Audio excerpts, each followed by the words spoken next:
It was her time to be married. And so it was her father brought in all these suitors. But she would always deny them. You're not good enough. I'm too beautiful for you. And she would comb that long black hair day and nights. Why do you talk like this? Her father says.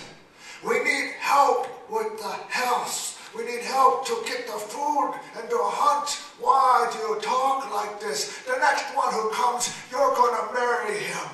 You're going to marry him. We need help around here. The next evening, there was a man who came, beautiful furs, beautiful muklaks. This girl, she's a Nubiak up there in the great Arctic North up there.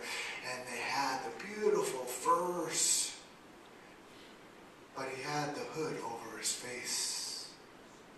The father looked at him, welcomed him in. He looked like a well-to-do young man. He says, you are going to marry this one. No, Papa, no, I don't want to marry him. No, you don't talk back to me. You go. And he took her and he put her in his canoe. And they paddled away. 2 days, maybe 3 days. They didn't say a word to each other through that cold water, that Arctic water. All this young girl could think about was going to a new house, a new home, this hut with a fire. So she was so cold out there on that canoe. She could think about was food, the fish, the dried fish, the seal. That's all she could think about. And then she got to the island. And as she got to the island, it was nothing but bare rock. There was nothing there. They stood there. And all she saw was a pile of sticks, maybe some fur and some feathers. And she looked up at her husband. And he finally took off his hood. And he wasn't a man at all, but he was a raven. And he just laughed at her. He laughed at her. And she ran away, frightened, and he flew over there and grabbed her and threw her in the nest. And this is where she stayed day and night, cold, hungry. All he would bring her was just a little bit of food, raw fish. She called out and she sang.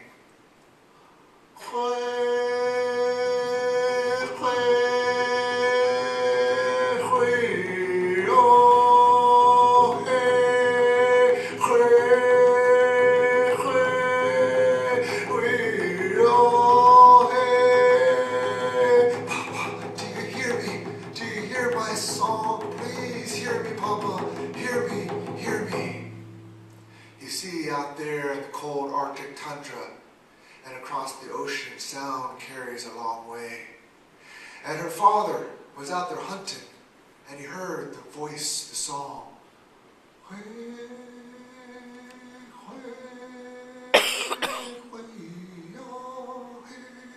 daughter, he thought, she's in trouble. So he jumped in his kayak and he started to paddle over there. He followed the voice.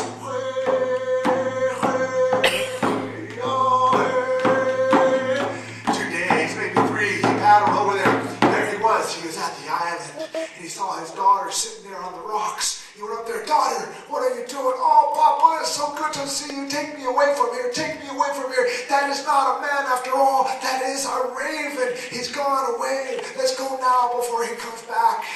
And so they would jump in that canoe, that kayak, and they paddled away past, going back to his home. They looked back. They looked back and they saw a black dot in the air. Papa, he's coming. He's coming, Papa. And sure enough, that raven flew down, swooped down.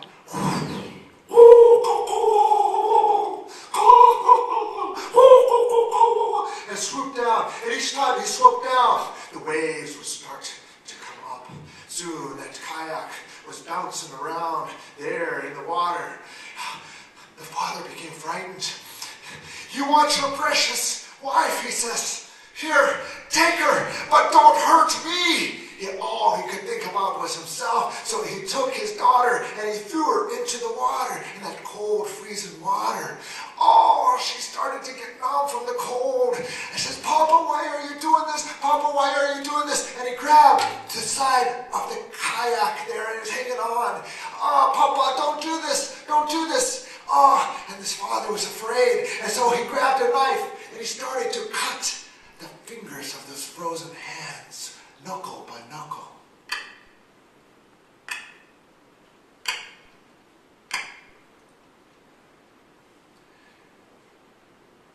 And she floated down. Her dark hair waving in the water. She floated down deeper, deeper, deeper to the bottom. And it was there where the fish started to feed on her flesh. And the sand fleas cleaned her bones until they were white. But she was alive. Her soul was alive. And her soul was angry. "Why have you done this? Why have you done this to me?" And her hair was the only thing that was left. Her dark black hair that just floated in the water. And it is said that whenever a canoe that came by, she'd reach up there with her hair and grab them and pull them down to the bottom of that ocean. For years, the people avoided that area. For years, the people stayed away from that area. It was forbidden to go there. In time, sometimes you forget about places like this. There was a young hunter, a young fisherman. He was out there. He was fishing for the blackfish out there. Oh, a delicacy. Maybe he was hunting for seals out there, but he lost attention. He lost where he was at, and he started to float and drift into this area that was forbidden. And he dropped his line down to the bottom. And it was there that he hooked something. He hooked something there. And he started to pull. And he started to fight this. And it was Sedna. It was Sedna, the woman who was down there. She got hooked. And she was twisting about, moving about. Oh, and he was pulling back at her. And she was going, "Who is this up there?" And as she twisted about, the line got twisted around her. And he kept pulling and pulling and pulling. "Oh, I got a big one," he says. "This is a good one. Oh, I can't wait to get back to the village and show everybody what I have here." And he pulled and he pulled and he pulled and he pulled. And it was just at that moment he turned to grab his net. White head, the skull came up with that dark hair and looked up, and he turned and he saw the skeleton looking at him there, and he just and he threw his line down, and it got tangled all around him. Oh, and he tried to paddle away as fast as he could, but that skeleton was right there behind him. It's like swimming after him.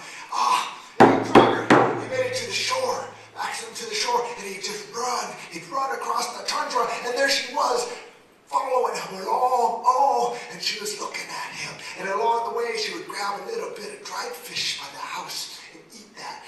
Maybe a little bit of seal and eat that. Oh, it's been so long since I've had anything like this. And he dove into his hut, his sod house. And he was in his sod house, and it was there.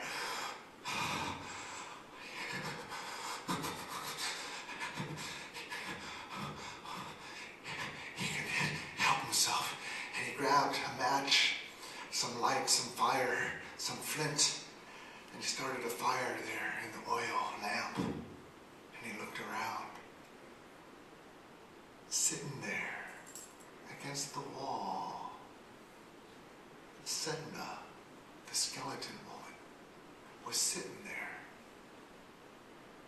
just staring at him. Her dark hair. So they just stared back at each other. The young man, without taking his eyes off of her, cut off the fishing line.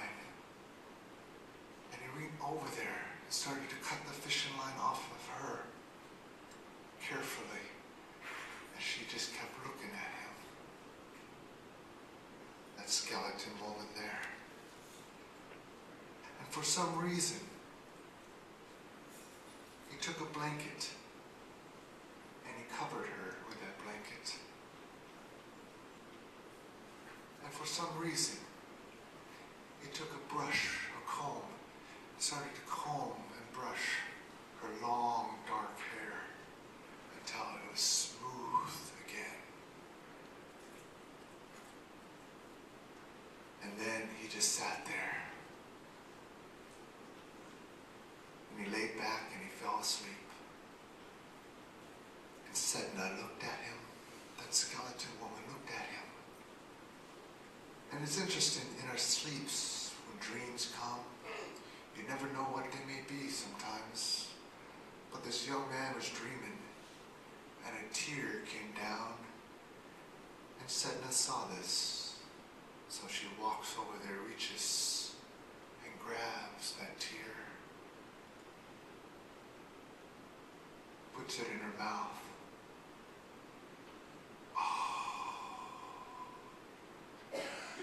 And then she reaches down, takes the blankets off of him, and reaches in and pulls out his heart. And it's that heart that is beating. And Sedna, the skeleton woman, is looking at this heart. And she sees this man for the goodness that he is. Honorable, loving man.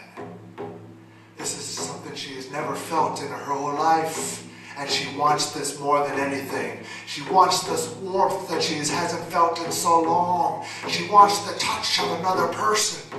And so she sings her song. She sings that song. That medicine song.